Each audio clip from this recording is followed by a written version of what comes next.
Der Prophet Jesaja sagt, dat die Menschen, die sollten in Diesteren.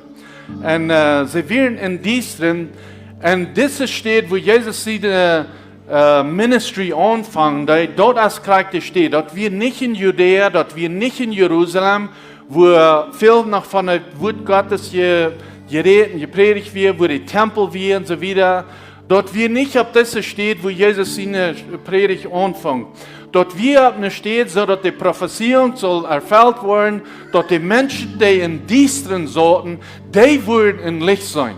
Amen. Und so dort kriegt was passiert, da du, wo Jesus Christus seine Ministry, dort Reich Gottes anfangen, die Regierung von den Himmel anfangen, dort wir ab ne steht, wo du so ja Diester wir. Dort wir ab ne steht, wo die Menschen bedrängt werden. Dort wir ab ne steht, wo die Menschen nicht Hoffnung haben, und nicht Träume haben. Dort so ne steht wir dort, wo Jesus anfängt zu predigen und wo er auf einmal dort lesen wird, wo er gekommen ist.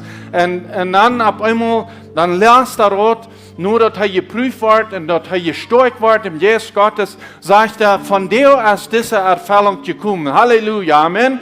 So, er kommt nicht in die Gute, er kommt nicht in die, wo das nicht fehlen wird. Er kommt in die Menschen, wo du nicht Hoffnung haben, wo du Dienstnis wir und wo nicht vorwärts gehen. Dort, wo er anfängt, und er sagt, von der ist das passiert worden.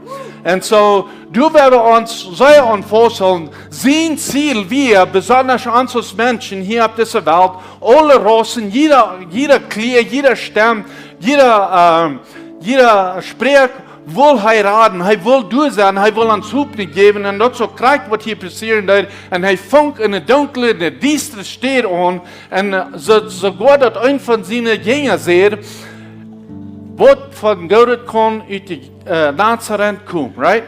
Und so, er will es nicht mal glauben. Dort, wo Jesus dort anfangen dort, und dort, wo er dort wiesen dort, er fängt nicht bei den Königs, bei den jungen Menschen an, was dort Gott haben. Er fängt du an, wo dort fehlen dort, und dort, wo er die Ministry anfangen dort.